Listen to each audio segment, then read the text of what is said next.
16 milhões de brasileiros vivem na miséria, com menos de R$ 70 por mês. Em casas improvisadas, sem acesso aos serviços mais básicos, como água tratada e energia elétrica.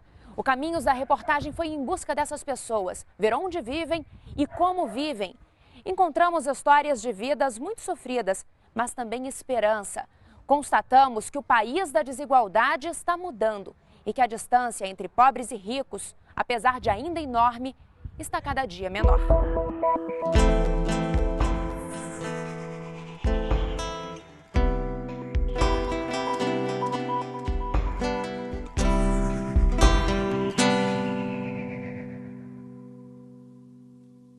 A pobreza, acho que é ver num lugar desse, sem ter dignação, ter lugar digno para morar.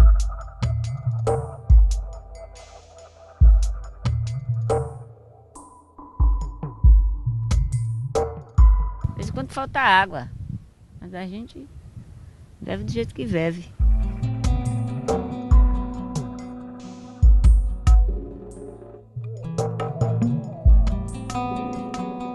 Uma casa como daquela lá, prédio assim, que não fica assim, a casa caindo, né?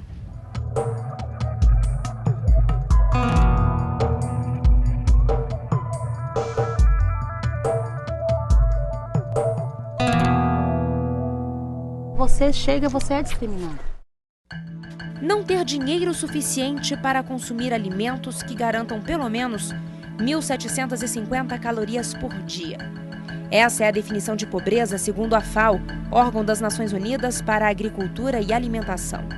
Para a CEPAL, Comissão Econômica para a América Latina e Caribe, o limite seria uma dieta um pouco maior, 2.200 calorias por dia. Aqui é onde eu coloco o arroz. Aqui é o café, né? Que você tá vendo aqui, ainda tem um restinho.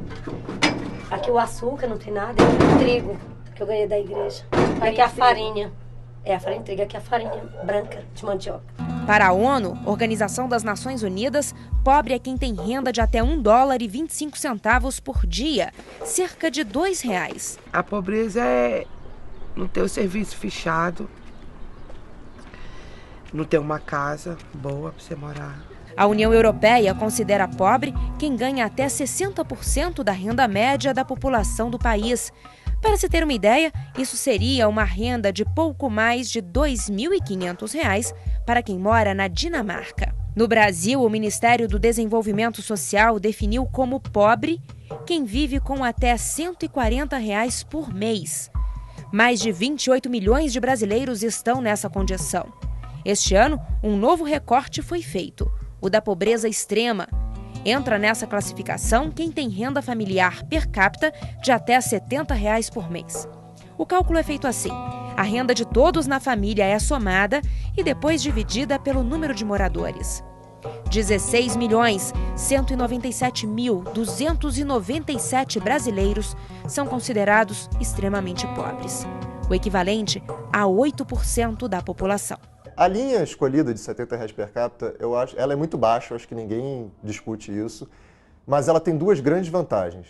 A primeira é que ela é 100% compatível com as definições internacionais. E o segundo ponto é que eu acho que o fato da linha ser muito baixa, primeiro tem um consenso muito claro de quem está abaixo daquela linha é extremamente pobre. Porque não existe uma definição científica do que é ser extremamente pobre, é sempre uma decisão que tem um caráter político óbvio. E é difícil construir consensos nessa área. Agora, se você bota uma linha baixa, você tem um consenso que ela é baixa, mas ninguém discorda que aquelas pessoas merecem atenção porque são extremamente pobres. Ela permite que você foque entre os mais pobres e entre os pobres. As pessoas em situação extrema de pobreza estão espalhadas por todas as regiões do país, dos povos ribeirinhos do Amazonas às favelas do Sul. Mais da metade dos extremamente pobres vive no Nordeste.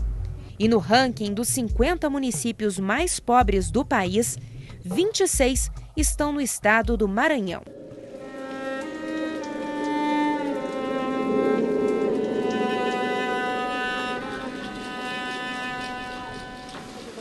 Em comparação ao número de habitantes, o Maranhão é o estado que tem mais pessoas em situação de extrema pobreza. De cada 4 habitantes, 1 vive na miséria. A vida não é muito boa não, senhora. A vida de pobre só como é que é, né? O senhor tem medo da casa cair? A gente tem. Mas o que a gente vai fazer? A gente põe, a gente remenda, mete madeira, compra madeira, vai metendo, repregando. Seu Virgino é um dos moradores do bairro da Liberdade, em São Luís. A comunidade é cortada por uma vala, por onde escorre não só a água da chuva, mas também o esgoto de todas as casas. Aqui não há parquinho, e é no meio do lixo e da água contaminada que as crianças brincam, no mesmo lugar onde os ratos se escondem. Boa parte dos moradores da Liberdade vivem no seco, nome dado à parte da comunidade que tem casas em terra firme. Outros tantos moram em palafitas. Em que condições? É o que vamos conhecer agora, a convite da Rose, que vive aqui há 4 anos.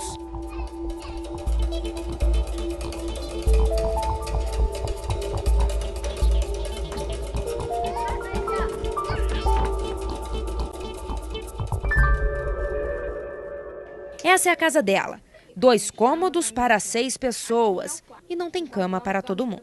Dá pra ver aqui nas telhas, tem uns pedaços que não estão tampados, né? Que tem uns buracos. Molha tudo aí, molha. Como é que é quando chove? Molha tudo. E quando chove à noite, que balança muito, a gente fica com medo da casa cair, a gente fica acordado. Aí molha tudo. Aí, o único lugar que não molha muito é na sala. Aí a gente corre pra sala. Os meninos estão dormindo, mas eu e eles estamos acordados, porque se acontecer alguma coisa... Todo ano, Rose vive a mesma agonia quando chove, quando a maré baixa e o perigo da casa cair é maior, e quando a maré sobe. Quanto mais a casa mais alta, mais ela balança. E se deixar baixa, a maré entra, aí destrói tudo que tem. A gente já tem pouca coisa aí pra comprar, a dificuldade. E quando a gente arranja esse serviço que a maré tá grande, a gente nem vai ficar aí. Porque se querem banhar na maré, a gente tem medo, né? De ir e achar eles banhando na maré. Eles querem olhar, eles pensam que é praia e querem banhar. Aí a gente é difícil. Aqui, quem mora aqui é difícil.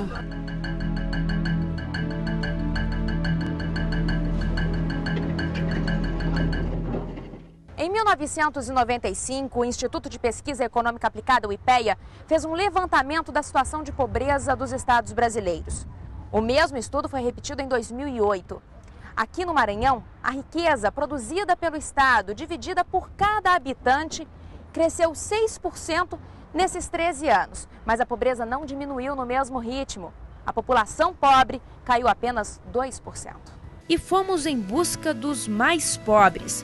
Pegamos a estrada rumo ao interior do país.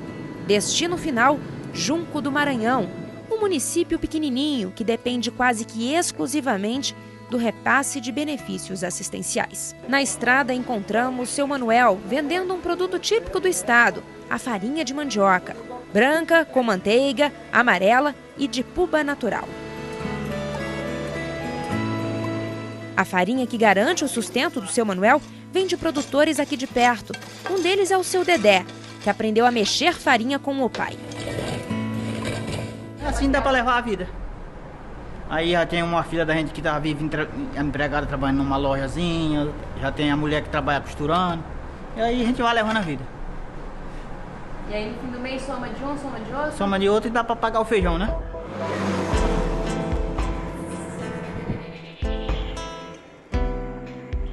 À medida que nos distanciamos mais da capital, o cenário muda. Casas de taipa, telhados de palha, falta de emprego. Por aqui o dinheiro não circula, não há comprador para a pequena produção.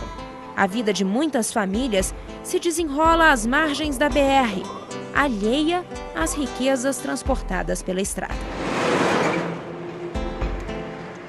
É hora do almoço. O que será que essa família tem para comer? Arroz, o feijão e o peixinho frito. Pegado do garapé mesmo, que a gente pega mesmo. Ele sai 3 horas, 4 horas da manhã. Esse aqui é o prato de quem já? É o meu. É o seu esse? Uhum. E quem que pescou essa piabinha? Foi o meu marido. E é aqui perto, dona Maria? Não. É um... Antônio. E Antônio? Seu Antônio, esse peixe do almoço que o senhor pescou, da onde ele vem? É longe daqui que o senhor pesca? É longe. Dá quanto tempo? Eu gasto, para me chegar lá, eu gasto 1 hora e 20 minutos de bicicleta. Lá eu fico pescando 3 horas de relógio. E aí eu pego 1 quilo de peixe, 2 quilos, eu pego até 8 quilos. O dia que dá. O dia que não dá, eu só pego 1 quilo. E amanhã, o senhor vai almoçar o quê? Amanhã Deus é que vai dar pra gente. E daquilo que Deus deu hoje, Dona Maria já guardou um pouco, pensando no amanhã. A gente não pode botar tudo de uma vez, né? Porque a gente não pode comer muito assim, porque quando é no outro dia a gente tem que ter de novo, né? Aí eu tornei partir e botei dentro do armário acolá. Aí eu torno botar no fogo, aí se não tiver eu frito o ovo e o menino come. O meio quilo de feijão tá lá, guardado no armário. Na geladeira, quase nada de comer. Fartura a gente não pode botar, né? O que a gente pode botar só mais é água. Geladeira de pobre só é assim, né? A gente não pode. A gente tem a vontade de botar o que o filho da gente precisa, né? E o que a gente precisa, mas a gente não tem condição. A batata cozida vai ser o lanche da noite, vem do próprio quintal. E segundo seu Antônio é assim, com feijão num dia, batata no outro, que eles vão levando. Aí eu colho o que dá. Aí eu boto aqui dentro de casa. Aí esse nós vamos tendo. Aí a gente vai lá, põe lá o quiabo na roça, põe de um tudo. Tá fazendo aí. Tem um comezinho aí? Não tem um pedaço? Tem não. Bota um quiabo no fogo, um vinagueira, ou abóbora. Amanhã nós damos um jeito no terreiro, mata uma criaçãozinha. Aí nós vamos intertendo. Deixar morrer de fome, ele não deixa. Depende, nós ter a saúde e se virar. Não é isso?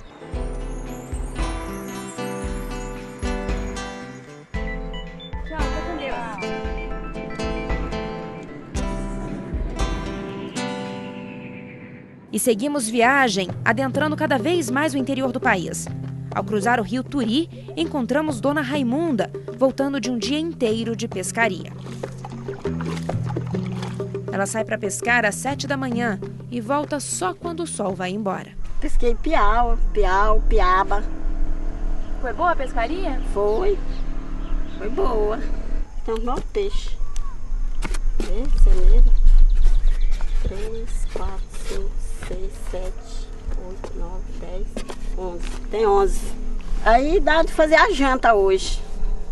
Nós somos 4 em casa. A gente faz a janta. Aí amanhã pesca de novo. É o serviço que a gente tem aqui. Pesca, vende, compra carne, frango, compra arroz, farinha, café, sal. E passando a vida.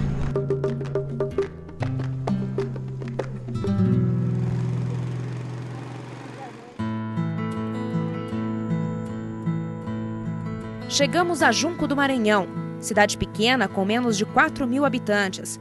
O município surgiu às margens da BR-316.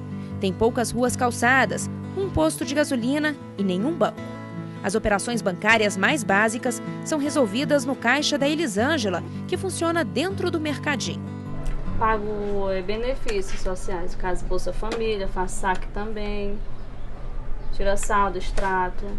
Paga conta também, energia, telefone, boleto. O serviço dos Correios aqui também é limitado. A gente recebe só as cartas, as correspondências do pessoal do município do Junco. Se eu quiser postar uma carta agora lá para Brasília? Aí só na próxima cidade ali, Maracassumé. Aqui só recebe? Só recebe. Junco do Maranhão é o município brasileiro que proporcionalmente tem o maior número de habitantes que dependem do Bolsa Família, programa do governo federal de transferência de renda. Aqui, de cada 10 pessoas, 9 recebem o benefício. Uma delas é Gilvanete. Sem emprego, o dinheiro do benefício engrossa a renda que ela tira lavando roupa na nascente do córrego. Sabão tudinho, aí depois vou tirando sujo, botando no sabão em pó, pra ficar cheirosinha. São R$40 por mês para lavar 2 bacias de roupa como esta por semana. Não é muito fácil não, dói a coluna, porque fica de mau jeito, né?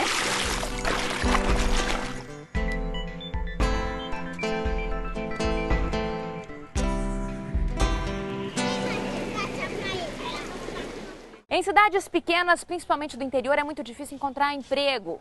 Trabalho formal com carteira assinada. Quando não há uma indústria ou uma grande empresa na região, a economia do município geralmente gira em torno do comércio local.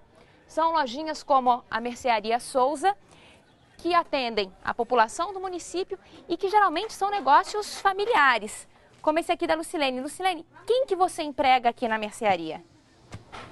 Aqui não tem nenhum empregado. Nós tem aqui trabalha aqui só eu, minha mãe e meu irmão. Eu e minha mãe somos proprietárias. Meu irmão só ajuda aqui a arrumar alguma coisa assim que a gente precisa. Alguém contratado mesmo da mercearia não tem? Não tem nenhum Por quê? contratado. Porque a renda é muito pouca, baixa, a gente não pode contratar ninguém, porque não dá conta nem de pagar. Sem oferta de emprego, 832 pessoas na cidade sobrevivem graças ao repasse do Bolsa Família. E ainda há 300 famílias na fila. Tem família que recebe R$70, outras que recebe 134, tem outras que recebe 200 e a mais que recebe é 240, né? É uma forma de ajudar, só que ele também tem que saber que aquele dinheiro não dá só para a pessoa viver, né? Ele tem que procurar o trabalho, alguma coisa para sobreviver. Aldenice é assistente social de Junco e conhece bem a realidade das famílias daqui. Para ela, só há uma saída: a qualificação da mão de obra. Sem qualificação, é quase que impossível a pessoa sair do Bolsa Família. Ela fica atrelada e fica até acostumada a essa situação, a essa transferência de renda, né? Então a pessoa não tem como se emancipar se não houver realmente um compromisso de qualificação. Como não tem emprego, a busca da necessidade da família é urgente. Então ele vai buscar em outros estados, em outros municípios. Aqui, por exemplo, aqui a grande massa daqui sai para o estado do Pará porque fica mais próximo.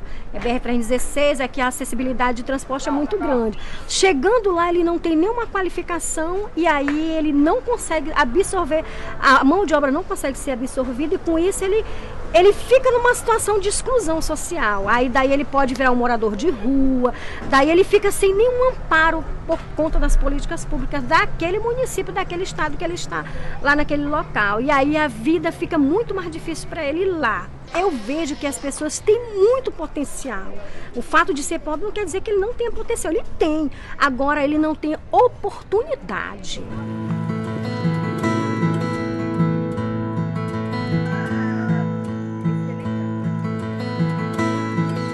Potencial Edilson tem. Esperança de que os dias serão melhores também. Aquela esperança de quem ainda é novo e tem a vida a ser conquistada. O primeiro passo foi a casa, feita de taipa, por ele, com a ajuda da Raimunda. Casa que ela arruma e enfeita como se brincasse de casinha. Juntos, só os dois, eles se preparam para a chegada da noite. Na casa deles, não tem energia.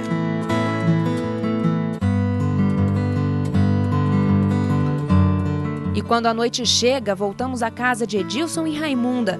Ele nos espera na porta, lamparina na mão.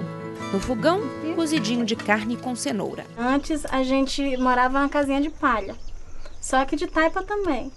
Aí essa daqui é tudo. Aí eu procuro organizar tudo. Tem telha. Aí a gente vai organizando, ajeitando. O que você gosta de arrumar assim? Minha cozinha, arear minhas vasilhas, limpar tudinho, organizar, colocar as flores, limpar tudo. Aí fica bonitinho, sei lá, eu acho que outras pessoas também, né? Acho bonito, gostam. É isso. É linda a sua casa, não é? Eu acho linda.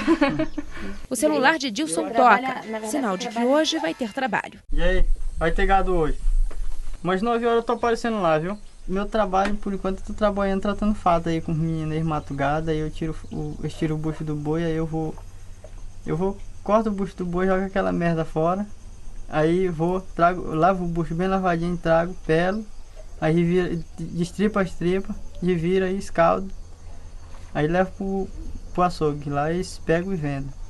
Que hora você faz isso? Eu trabalho das 9 até as 3 horas por aí, 5 horas, às vezes eu termino. Do dia? Da madrugada. Eu começo a trabalhar 9 horas, quando dá 3 horas da madrugada, às vezes eu termino. 5 horas, às vezes. Quanto você tira, Edilson? Às vezes, eu tiro R$7 um fato. Aí se eu fazer a semana toda, às vezes eu tiro uns 40 conto, 50 por aí. Às vezes dá de eu comprar o que tá faltando dentro de casa, dá de eu comprar uma carne pra gente jantar, a gente almoçar. Mas é apertado, né? É apertado, mas a dificuldade hoje em dia é desse jeito, né? Às vezes falta a farinha, às vezes falta o arroz, às vezes dá de comprar só pela metade, né? Aí falta as coisas, às vezes falta o café, o açúcar. Mas aí a gente vamos escapando devagarzinho.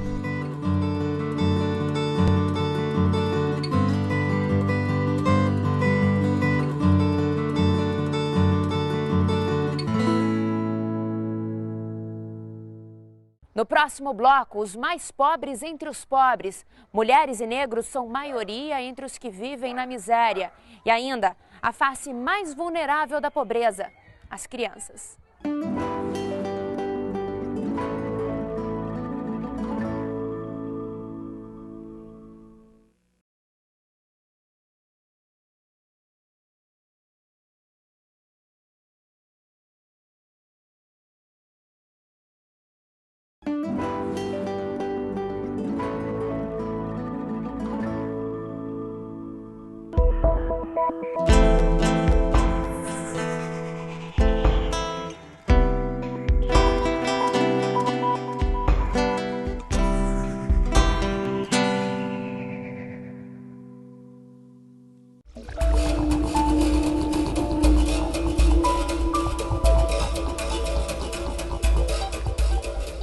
Quilômetro e meio. Essa é a distância que Dona Francisquinha percorre com a bacia de roupa na cabeça. Distância que parece ainda maior na volta, quando a roupa molhada pesa mais. Quando não chove, a gente fica assim mesmo, sem chuva. A gente já acostuma aqui, a gente vive mesmo assim mesmo. Quando não chove muito, a gente passa aí do jeito que Deus quiser.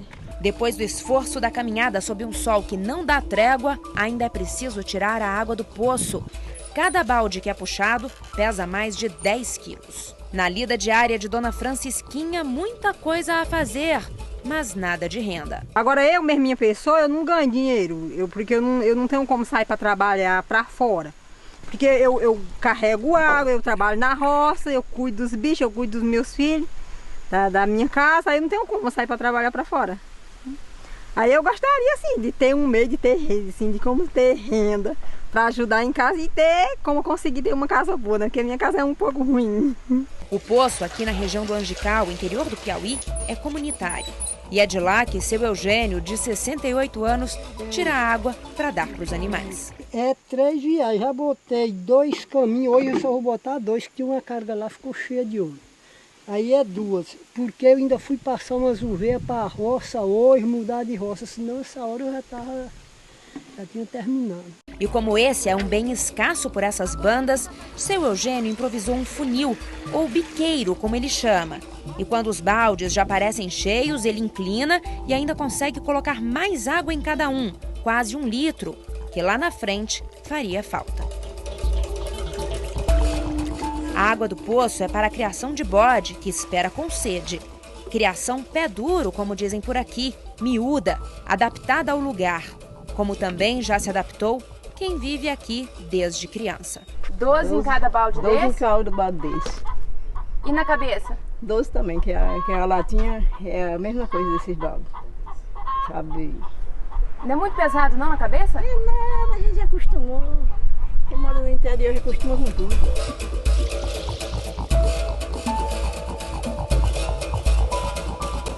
Não só a renda baixa é usada para determinar se uma pessoa vive ou não na extrema pobreza. O IBGE, no censo de 2010, fez um recorte para identificar as famílias nessa condição e elaborou uma lista com 7 critérios. A família do seu José e da dona Deca atende a todos eles. Boa tarde, seu José e dona Deca. Seu José, na casa do senhor aqui, vocês têm banheiro? Tem não. A gente resolve assim, no mato mesmo, não tem, não existe ainda. É energia? Já chegou até aqui ainda não? Chegou não. Tem aqui pertinho, aí por outro lado da pista tem energia, mas aqui não tem. Como é que o senhor faz? Aqui usam o candinheiro, como a gente chama. Queimando o óleo diesel, acende ele ali na hora que a gente precisa. Para a necessidade aqui mais fora, um pouquinho que a gente não pode ir com o candinheiro, usa lanterna a pilha. E esgoto aqui tem? Tem não. Água encanada? Tem não. Você tem poço artesiano aqui? Não tem. Como é que faz com a água? A água, quando a chuva vem, a gente acolhe um pouco de água, porque a gente tem uma barragemzinha aí a gente acolhe a água. Isso mesmo seca durante a seca, logo de cedo seca. Aí vai se carregar aí a gente em animal, em carroça. Pega fora, você pega nessas adutoras que tem aí, a gente pega água para o consumo de casa. São as pessoas mais pobres que têm menos acesso aos serviços do Estado. O mapa da pobreza e o mapa da carência de serviços públicos são quase idênticos. Em todo o país, 308 mil casas ainda não têm energia elétrica. Entre os mais pobres, mais da metade não tem esgoto. 1.200.000 casas não contam com abastecimento de água. E enquanto a taxa de analfabetismo no país é de 9%, entre os extremamente pobres, ela é de 23%.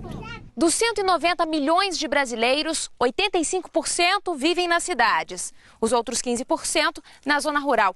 Mas quando a gente olha o mapa da pobreza, a situação muda. Quase metade das pessoas extremamente pobres vivem no campo. E para quem depende da terra, a falta de acesso à água dificulta o plantio de subsistência.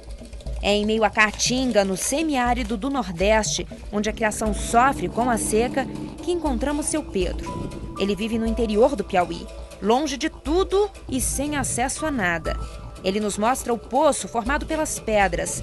É a caixa d'água da família, que armazena a água da chuva ou do caminhão-pipa, quando o patrão manda comprar. Aqui só quem planta quem é teimoso, porque a seca é braba e a gente só planta mesmo para ver se tem alguma coisa, mas é difícil.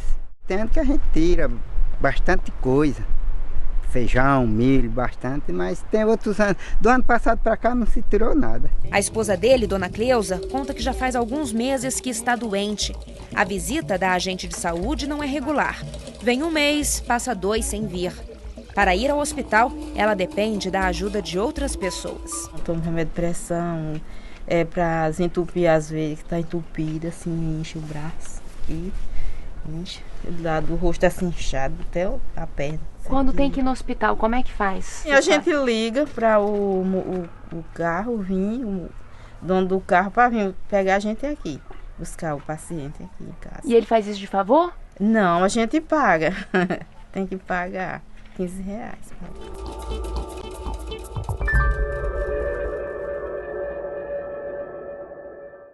Dinha, Franciane, Laís, Geisa, Paulo Henrique. Esses são 5 dos 7 filhos de José Francisco e Francilene. Aqui a gente chega a passar fome. Mesmo com a rocinha e... Mesmo com a rocinha. Tem vezes que a gente passa necessidade muito mesmo. Porque não dá o que tem, não dá? Porque não dá o que tem, né? E aí a gente com esses meninos aqui... A menina abusa para um lado, a menina abusa para outro. Aí o jeito que tem a gente ir na batata, na macaxeira é assim. Tem dia que eu amanheço o dia aqui, menino, sem ter nada, esse daqui diz logo. Se tiver só café puro, se amurou no pé da mesa e pronto. E quando não tem o café para eles ir tomar antes de ir pro colégio, eu não deixo eles ir. Aí eu só mando dizer que eles não vão. Talvez a face mais cruel da pobreza seja as crianças. Se não a mais cruel, com certeza a mais vulnerável. E tanto no campo quanto na cidade, elas representam metade da população em extrema pobreza. 4 de cada 10 pessoas que vivem na miséria, sem acesso a serviços, a rede de esgoto e água tratada, são crianças de até 14 anos. Historicamente, tanto nos países desenvolvidos, desde o século XIX, quanto no mundo inteiro, os 2 grupos mais vulneráveis à extrema pobreza, em geral, são os idosos e as crianças. A Constituição de 88, que teve uma expansão da Previdência muito grande, principalmente da Previdência Rural, que atinge os produtores familiares e dá um salário mínimo para os idosos nessa área. Mais de 90% dos idosos estão cobertos. Isso fez com que a extrema pobreza entre idosos virasse residual. Menos de 1% dos idosos são extremamente pobres hoje. As crianças, por outro lado, é uma outra história. É o grupo etário com maior índice de pobreza do Brasil desde sempre e continua sendo. O perfil da pobreza extrema, detalhado pelo IBGE, mostra que a maioria das pessoas nessa situação são negras. O censo de 2010 traz que mais de 70% dos extremamente pobres são pardos ou pretos. Meu pai trabalhou muito escravejado aí, fazendo diária, cerca, carregando madeira no ombro. O velho, meu tio, Cassimiro, ele morreu com 102 anos e 20 dias. Ele passou por isso tudo. Porque naquela época, os que eram os mais velhos eram escravejados dos outros mesmo. Agora, já nós que eu já sou mais novo, a gente pegava o mesmo escravo por isso, porque a gente nada tinha. Ali a gente ia trabalhar para um galego desses aí, o cara sofria. Agora para ganhar o quê? Fato de bode, cabeça de bode, eram essas coisas que a gente ganhava, trabalhava para eles e para sobreviver comia essas coisas. É poucos negros fazendeiros, sempre fazendeiro mesmo é os brancos, é quem mais tem as coisas. Agora só que hoje, já quase todo negro já cria umas coisinhas, mas de primeiro não criava, que não tinha como. E hoje melhorou um pouquinho. Seu Gilberto é presidente da Associação do Quilombo Escondido, que fica no município de Acauã, no Piauí. De um tempo para cá, acompanha, não sem certa tristeza, a comunidade ficando menor. É que os mais novos partem em busca de emprego. Eu tenho 5 filhos morando em Petrolina. E teve deles que saiu, tem umas mulheres mesmo, bem 3, elas saíram daqui, era menininha de 12 anos. Mas eu não podia dar nada, que não tinha. E aí, estão lá? Elas estão trabalhando, são empregadas lá, que trabalham em casa de família, e aí pelo menos estão ganhando o salário, está melhor do que está aqui, porque aqui não tem como. Os mais pobres, entre os pobres, são as mulheres. Elas estão na linha final da pobreza, principalmente a mulher negra, com filhos e sem companheiro. Mulheres de baixa escolaridade ou nenhuma escolaridade ainda, mulheres que não tiveram acesso, apesar de todos os programas de proteção, né, programas de assistência social, a que tem direito, essas mulheres não tiveram condição de acesso nem ao seu direito de assistência social, né? Não conseguem chegar no Bolsa Família, muitas delas, não conseguem chegar na atenção básica em saúde, não conseguem chegar ao direito básico à educação. Cláudia tem 7 filhos e 2 netos. Vivem todos com ela aqui neste barraco de madeira. O marido foi embora há alguns meses e não ajuda mais nem com as compras de casa. Aí meus filhos tudo cobra dele, entendeu? Ele, mãe, até meu filho caçula fala, mãe, meu pai não me dá nada. Meu pai não traz nada para a senhora, não vem aqui, nem aquele não vem aqui visitar como é que ele tá, o pequeno, né? Me vê os filhos como é que tá. Como é que você faz para dar conta dessa casa com esse tanto de gente? Eu me vejo de qualquer jeito, meu filho, é trabalhar. Fazer o quê, né? Trabalhar. Como? Trabalhando no chão, é o único meio que eu tenho de trabalhar. Porque pelo menos todo dia eu subo para lá, trago 15, 20 reais, compro um pão, compro um leite, compro uma mistura.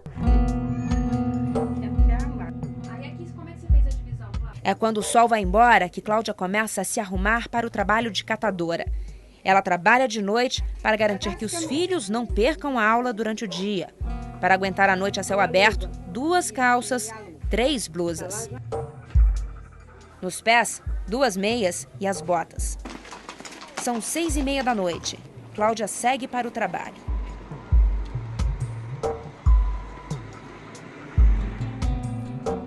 Quando chega, dezenas de colegas catadores já estão na ativa.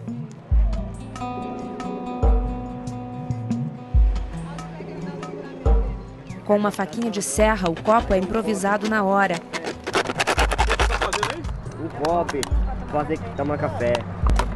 E o café, que ajuda a aquecer e a espantar o sono, é compartilhado.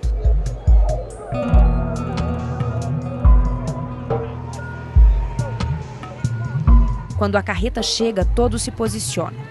É para garantir o lugar quando o lixo for despejado.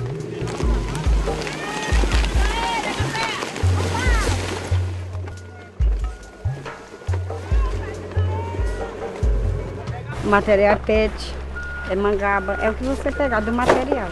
A latinha, cobre, alumínio.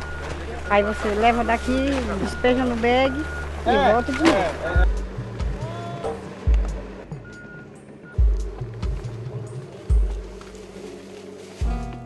Vem lixo de hospital, vem lixo de cozinha, vem de tudo. Aqui a gente já encontrou até criança morta já nesse lixo. Você tem estudo hoje em dia. É difícil, imagina para quem não tem, né? A gente é pobre e a gente sofre, mas a gente é feliz.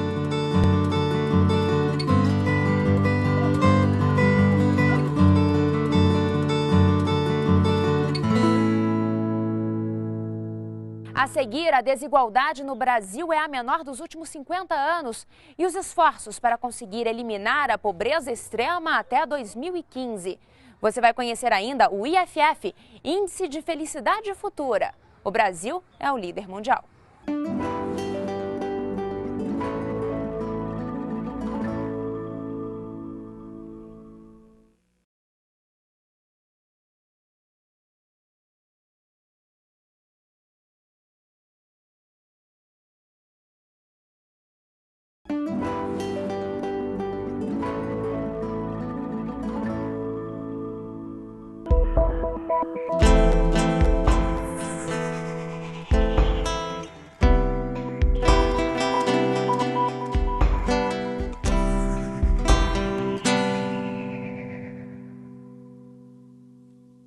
Aqui entra muito rato, eu tenho meu filho com problema nas pernas, o meu filho de 6 anos, tem machucado, ele vai sempre ao médico e toma Vegetacil e volta tudo de novo. Tinha que arrumar um sofá, porque a gente não pode dormir no chão, porque tem rato, passa rato.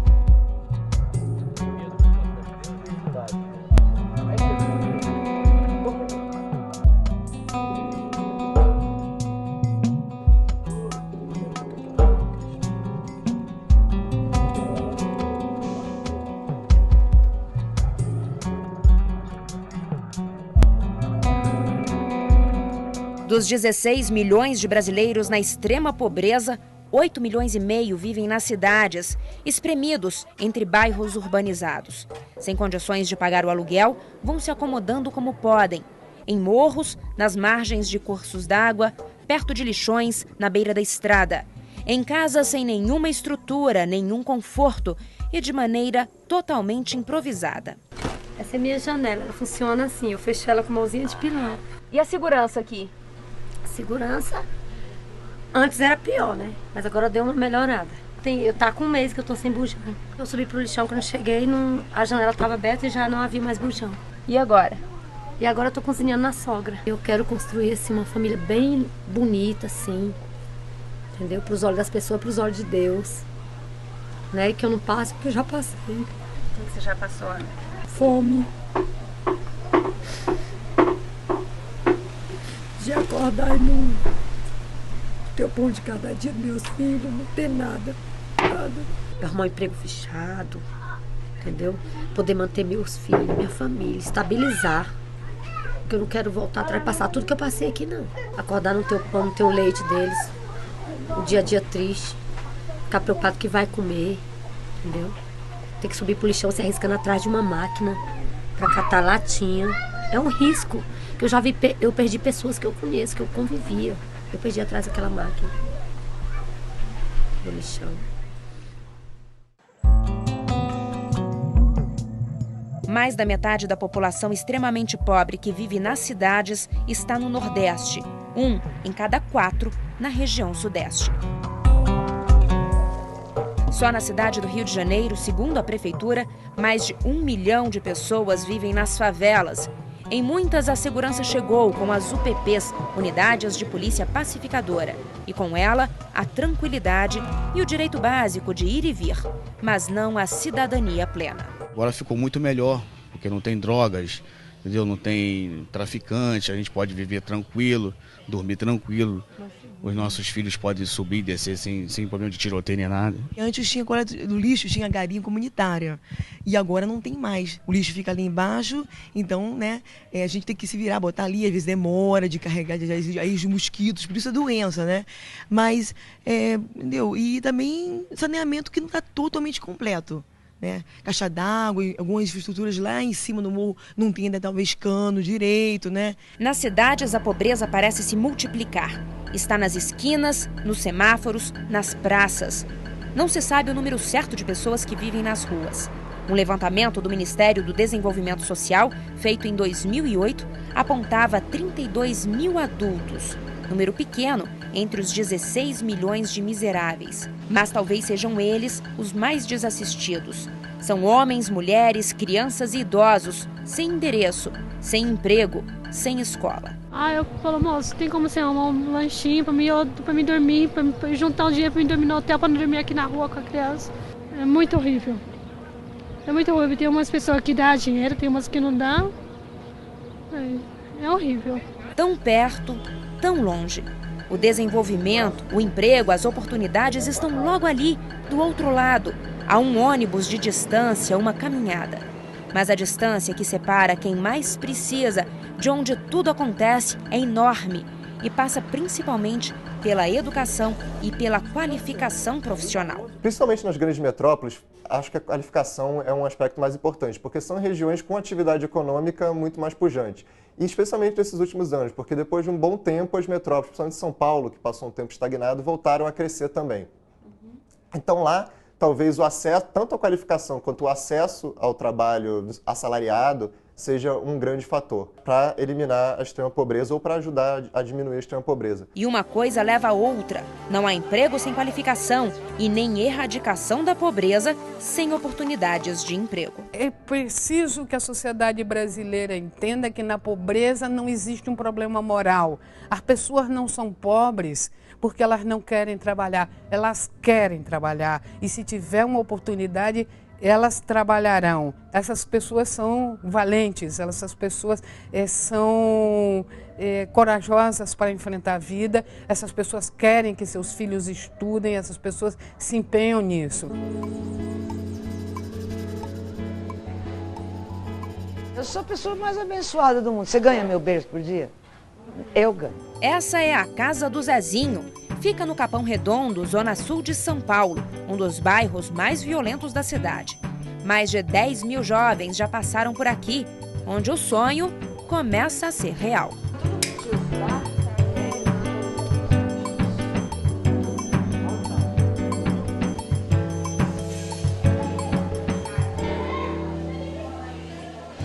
Aqui a oportunidade que morava longe se faz presente.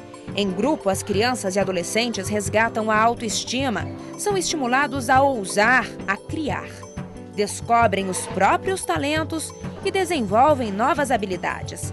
Nas oficinas, se qualificam para o disputado mercado de trabalho. Com o apoio da casa, muitos conseguiram cursar uma faculdade e foram os primeiros da família a ter um diploma de curso superior. Quebraram o ciclo vicioso da pobreza. Vão dar aos filhos o que os pais não puderam dar a eles. A gente acredita na Casa Zezinho que todo ser humano aqui tem potencial pra caramba. E eu vejo que a falta da grana ou qualquer coisa assim é um foguete para criatividade, para imaginação. Então aqui a gente dá vazão para tudo isso. Então o cara ele se descobre. Valéria se descobriu uma excelente violinista. A paixão de Valéria pelo instrumento começou assim que ela chegou a casa, com apenas 9 anos. Nota a nota, ela vai construindo um futuro inimaginável tempos atrás. Eu entrei na Escola Municipal de Música. Para mim está sendo, sabe, um sonho, porque é bem difícil entrar lá, são poucos que conseguem e eu consegui, então quero aproveitar ao máximo lá. Uma profissão que eu não quero parar mais. Comecei a ver o mundo, como é, as coisas, como a gente pode conseguir aquilo se for atrás. Também ganhei mais confiança dos meus pais, amigos.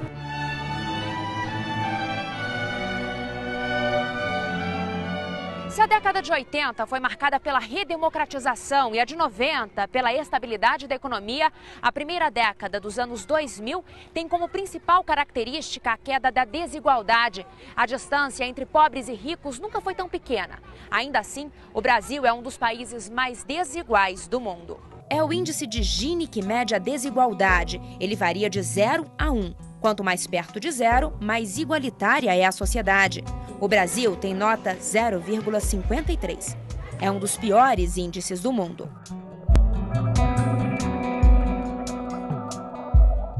Atingimos em 2010 o menor nível de desigualdade dos últimos 50 anos. Na última década, a renda dos 50% mais pobres deu um salto, cresceu 68%. Já a dos mais ricos não cresceu tanto, apenas 10%. Os ganhos maiores de renda foram entre os grupos tradicionalmente excluídos. Mulheres ganharam mais do que homens, negros do que brancos, os brasileiros do Nordeste mais do que os do Sul e os do campo mais do que os da metrópole. A renda dos analfabetos cresceu 47% na década, enquanto a de quem tem pelo menos o curso superior incompleto caiu 17%. E nesse movimento, os polos têm se aproximado. Este gráfico da Fundação Getúlio Vargas mostra a diminuição da pobreza desde 1992. Aqui foi considerado miserável quem tem renda de até R$ 151 por mês. De 2003 para cá, a queda foi constante.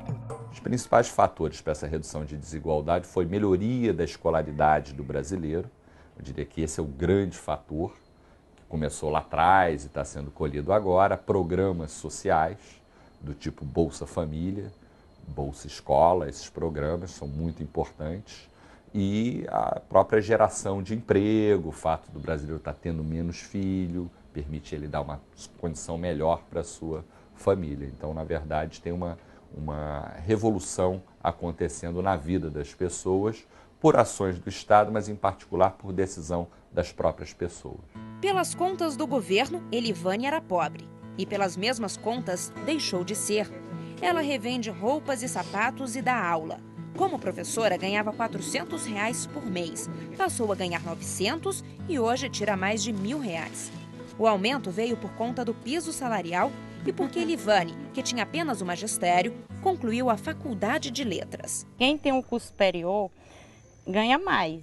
Quem tem faculdade, pós-graduação, o salário vai aumentando. Por isso que eu me esforcei e me esforço até hoje estudando. A próxima etapa é a pós-graduação. Sucessivamente foi maravilhoso e vou conseguir, em nome de Jesus, essa outra que eu vou terminar no mês de maio. Que é uma pós-graduação? Que é uma pós. E assim vou realizando meus sonhos, que isso aí é sonho. Se a gente não sonhar, a gente não consegue. E sonho não tem limite. Com o aumento da renda, Elivane deixou de receber o Bolsa Família. O programa de transferência de recursos atende hoje 12 milhões de famílias com renda média per capita de até R$ 140 por mês. O Bolsa Família, assim como um salário mínimo maior, o acesso ao crédito e o contexto de baixa inflação foi responsável pela redução da pobreza no país. Este ano, o programa está sendo ampliado dentro das diretrizes de um outro programa, o Brasil Sem Miséria. A nova estratégia prevê também a inclusão produtiva, com apoio ao produtor rural e qualificação da mão de obra, e a ampliação do acesso a serviços públicos, como saúde, educação, assistência social, saneamento básico e energia elétrica. O plano olha para a escassez de renda com serviço para casar esses dois mapas e para construir um terceiro mapa, que é um mapa de oportunidades. A oportunidades, parte delas, que são as informações do censo, como é que nós faremos em relação a esses brasileiros analfabetos. Aí nós temos o programa Brasil Alfabetizado, como eles se distribuem pelo território nacional, onde concentra mais pessoas sem documentos no norte do Brasil. Então, esse mapeamento nos oferece também traçar as políticas públicas, e as políticas públicas não podem ser um padrão Brasil. Elas têm que olhar, e elas estão olhando para essas diferenças. As pessoas não querem só dinheiro ou mesmo comida, elas precisam de várias coisas, e o que acontece, e que eu acho que é um aspecto inovador da nova política de combate à pobreza, é você, ao invés de você esperar o pobre vir em busca dos seus direitos, existe um processo de busca ativa em que o Estado e seus serviços vão atrás dos pobres. A meta do novo plano é erradicar a pobreza extrema até 2015. Isso significa aumentar a renda de mais de 16 milhões de brasileiros e dar a eles melhores condições de vida. Mas será possível eliminar a pobreza? Eliminar mesmo, eu diria que não. Porque basta que sobre um pobre para você ter perdido a guerra. Agora, a meta de erradicação é uma meta muito interessante. Não dá para ninguém, nem mesmo a oposição mais refratária, ser contra essa meta. Mas, vamos dizer, é uma espécie de um santo graal, onde você vai buscar ele, você não vai chegar lá mas é uma busca que enobrece o espírito e o corpo da sociedade brasileira. E nessa busca, o Brasil conseguiu atingir um dos objetivos propostos pela Organização das Nações Unidas, as chamadas Metas do Milênio, assinadas por 192 países. A primeira delas prevê a redução da pobreza pela metade em 25 anos, no intervalo entre 1990 e 2015. O Brasil já chegou lá e agora se prepara para a nova redução. Mas eu acho que essa própria emergência dessas pessoas que saíram da pobreza, dessa nova classe média, ela atua um verdadeiro Pelé da nossa economia, numa fase de restrição de demanda externa por causa da crise, ela mantém as rodas da economia girando. Então eu acho que é bem possível a pobreza nos próximos 4 anos reduzir em 50% a pobreza em geral. Essa é a nossa projeção. Ou seja, a gente estaria fazendo em 4 anos o que a ONU fala para fazer em 25 anos. Eu acho que esse é um objetivo louvável e possível. Dificuldades, sofrimentos, incertezas. Apesar de tantas adversidades, o brasileiro é um povo otimista. Um levantamento feito em 144 países mostra que o Brasil é recordista mundial de felicidade futura. Em uma escala de 0 a 10, o brasileiro deu nota 8,7 à expectativa de satisfação com a vida em 2014. Somos um povo otimista, ao mesmo tempo reflete também um cenário de conquistas, principalmente para a classe mais pobre da população. Então tem um dado cultural, tem um dado real e tem um dado subjetivo. Quer dizer, o espírito brasileiro é um povo de espírito jovem, de espírito de nova classe média, que acha que vai subir na vida. Então a responsabilidade dos governos e da sociedade para que esse sonho brasileiro seja realizado é bastante grande. Eu acho que a felicidade da gente é a gente ter paz, né? Ter saúde, ter uma família estruturada, ter uma casa para morar. Você considera uma pessoa pobre ou rica? Rico. Porque eu tenho a graça de Deus comigo. Gelado.